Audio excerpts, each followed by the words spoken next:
তারা বলবে ঢুকে যাও, জাহান্নামের ভিতরে ঢুকে যাও। সেখানে গিয়ে দেখো চিরকাল অবস্থানের জন্য ঢুকো। কত নিকৃষ্ট অহংকারীদের জন্য আল্লাহ জায়গাটা বানিয়েছে, তাকাব্বুর রিয়া কারণেওয়ালাদের জন্য, যারা আল্লাহর দ্বীনের কথা শুনেও দ্বীন মানবে না, তাদের জন্য বানা হয়েছে।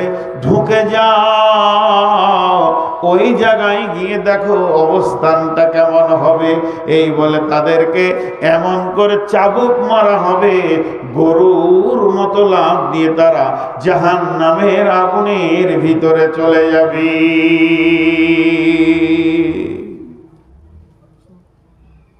জি, জাহান্নাম এত কঠিন জায়গা, কিন্তু আমরা জাহান্নাম সম্পর্কে কোনো চিন্তাই করি না। গল্পের মতো মাথাতে আছে, গল্পের মতো। মুসলমানদের কাজ কর্ম, ইবাদত, চলাফেরা, উঠা বসা, লেনদেন, ভাষা দেখে মনে হচ্ছে না যে জাহান্নাম বলে কিছু আছে। জাহান্নামের খবর তো মুসলিম ছাড়া অন্য জাতির কাছে নেই। তাদের কাছে যেগুলো আছে ধোঁয়াশা, হালকা, অত ক্লিয়ার জাহান্নাম সম্পর্কে কথা তাদের কাছে নেই। আল্লাহর নবী বলছেন জাহান্নামকে প্রথম 1000 বছর জ্বালিয়ে আগুনের রং হলো লাল, দ্বিতীয় 1000 বছর জ্বালালো আগুনের রং হলো সাদা, তৃতীয় 1000 বছর যখন জ্বালালো আগুনের রং হয়ে গেল কালো। এত কালো পৃথিবীর কোনো কালোর সঙ্গে মিলবে না। ওই জাহান্নামের আগুনে যখন মানুষকে ফেলে দেয়া হবে, পা উপর দিকে থাকবে, 70 বছর জাহান্নামের নিচে চলতে থাকবে। সে আগুনের রূপ দেখবে কেমন, পানির মতো তরল আগুন পাবে, চলতে চলতে উষ্ণ আগুন পাবে, আরো যাবে, আগুনের যেন রূপ আর মূর্তি চেঞ্জ হচ্ছে। সেই হাদিসের মধ্যে আছে জাহান্নামের ভিতরে 4 শ্রেণীর লোক আছে, গোটা জাহান্নাম তাকে তোলপাড় করে দেবে। এত জোর চিৎকার মারবে, জাহান্নামের এক প্রান্ত থেকে আর এক প্রান্তে তারা দৌড়বে, তারা ছোটাছুটি করবে, এবং তাদের ওই ছোটাছুটি দরাদরি এবং তাদের ওই চিৎকার অন্য জাহান্নামীরা বিরক্ত হয়ে প্রতিদিন আল্লাহকে দরখাস্ত দিবে, মাবুদরে যদিও জাহান্নাম, আল্লাহ তুমি ওদেরকে অন্য জাহান্নামে করে দাও আর আমাদেরকে অন্য জাহান্নামে করে দাও। মাবুদরে এদের আচরণ এমন হয়ে গেছে, এক জাহান্নামে থাকতে ইচ্ছা করছে না। সেই 4 শ্রেণীর লোককে, 1 নম্বরে হলো নিজের শরীরের মাংসকে নিজেই দাঁত দিয়ে টেনে ছিঁড়বে। এই লোকটিকে পৃথিবীর বুকে গীবত করেছে, পরনিন্দা পরচর্চা করেছে, সব সময় মানুষের পেছনে কথা বলে বলে মানুষকে কষ্ট দিয়েছে। 2 নম্বরে হলো মুখ দিয়ে ঝর্ণার মতো রক্ত পুঁজের বন্যা বইবে, আর এত দুর্গন্ধ হবে অন্য জাহান্নামীরা ওখানে থাকতে চাইবে না। এই লোকটিকে পৃথিবীতে খিস্তি করে গালিগালাজ করেছে, একে অপরকে গাল দিয়েছে, নোংরা নোংরা ভাষা বলেছে, খিস্তি করেছে। 3 নম্বর হলো ওই লোকটি পেটের ভিতরে নারী ভুঁড়ি কলিজা ফ্যাপসা কিছুই থাকবে না, সব যেন বেরিয়ে যাবে, জাহান্নামের ভিতরে ওগুলোকে টেনে নিয়ে বেড়াবে আর গাধার মতো চিৎকার করবে। লোকটিকে পৃথিবীতে মাল মেরেছে, গাড়ি মেরেছে, লোকের জমি জায়গা দাবিয়ে নিয়েছে, বিপিএল এপিএল এর মালকে মেরেছে, সরকারের বরাদ্দ মাল মেরেছে, আর আপনার কিনা রেশনের মাল মেরেছে। যেদিক থেকেই মাল মার হোক না কেন, তার পেটের ভিতরে নারী ভরে থাকবে না। 4 নম্বরে হলো আগুনের সন্দুকের ভিতরে থাকবে, তাকে তালা মেরে দেয়া হবে, আগুনের বিছানা তাকে জড়িয়ে দিয়ে ভরে দেয়া হবে, আর ওই সন্দুকটা বাক্সটাকে নিয়ে গোটা ময়দান জাহান্নামকে তোলপাড় করবে। লোকটিকে পৃথিবীর বুকে ওই লোকটি সুদ নামে সুদের সঙ্গে জড়িত ছিল, সুদ খেয়েছে, সুদের কারবার করেছে, আল্লাহকে ওই আযাবের ভিতরে দিবি।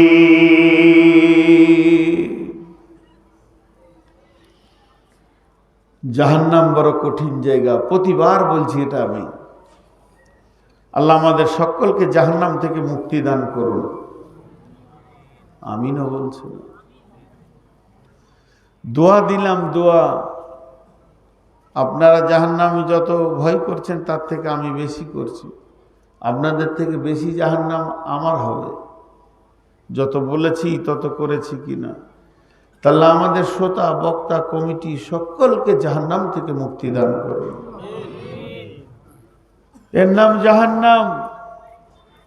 জাহান্নামে নির্দয় ফেরেশতা আছে যারা কিছু বুঝে না আল্লাহর হুকুম ছাড়া, যাদের আর্তনাদ শোনার মতো কোনো ক্যাপাসিটিই নেই।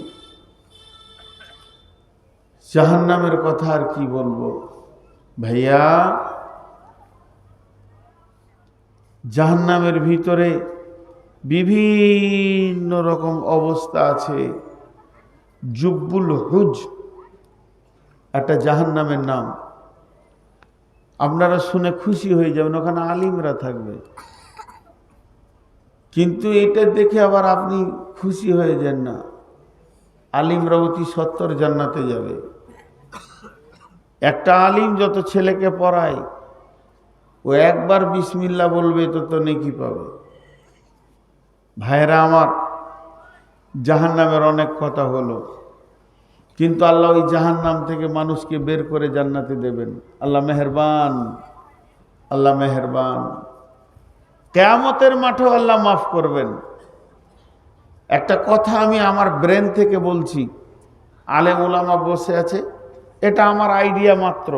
কালকে জিজ্ঞেস করবেন না যে হাদিসের নাম্বার কত, হাদিস লই, কোনো হাদিসে নেই, কোনো তফসিরে নেই, বুখারী মুসলিম কিছুই লই। যে কটা দিন পৃথিবীতে বেঁচে থেকেছি, দু একটা হাদিসের কিতাব যদি হাতে ধরেছি, দু চারটা বায়ান যদি শুনেছি, কোরআনটা ধরে যদি 2 লাইন পড়েছি, যেটুকু জ্ঞান আমার হয়েছে সেই জ্ঞান থেকে 2 মিনিট একটা কথা বলছি। কিয়ামতের মাঠে আদালত 2টা হবে। কিয়ামতের মাঠে বিচারের আদালত 2টা হবে। একটা হচ্ছে হুকুকুল্লাহ, একটা হুকুকুল ইবাদ। হুকুকুল্লাহ, হুকুকুল ইবাদ, এটা আল্লাহর হক, একটা বান্দার হক। আল্লাহর হক যেটা হবে সেটা বান্দার সাথে কোনো সাথ নাই। তুমি নামাজ পড়েছো কিনা, রোজা রেখেছো কিনা বলো, আল্লাহ হিসাব নেবেন। তো আমার আইডিয়া এই হুকুকুল্লাহতে 100তে 98 জন লোক জান্নাত চলে যাবে। আল্লাহ এত বড় মেহেরবান, সেদিনও মাফ করবেন। কিন্তু হুকুকুল ইবাদ যেটা হবে, 100তে 99 জন জাহান্নাম চলে যাবে। মানুষকে সেদিন মাফ করবে না। যদি পৃথিবীতে বেঁচে থাকাকালীন কাউকে অপমান করেছি, কারো গালে থাপ্পড় মেরেছি, কাউকে ধমকিয়েছি, কারো কলার ধরেছি, কারো 1 টাকা মেরে দিয়েছি, এই মওতের আগে তার কাছে মাপ চেয়ে নেন। তাছাড়া কিয়ামতের মাঠে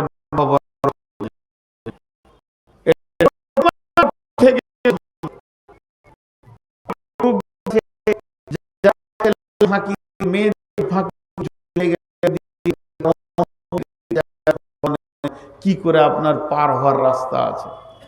যে হুকুকুল ইবাদে মানুষ আটকে যাবে, প্রচুর আটকাবে। হুকুকুল্লাহ কেমন, আল্লাহ অনেককে মাফ করবেন।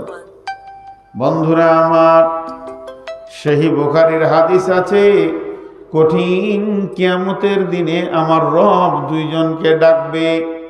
আব্দুর রহমান, আব্দুর রহিম, তোরা শোন। এবার ওরা 2 জন বলবে, চল, আল্লাহ আমাদেরকে ডেকেছেন, এখন আমাদের হিসাব শুরু হবে। এই বলে তারা আল্লাহর কাছে এসে পৌঁছাবে। যখন মাবুদের কাছে পৌঁছে বলবে, আল্লাহ আমরা দুইজন এসেছি।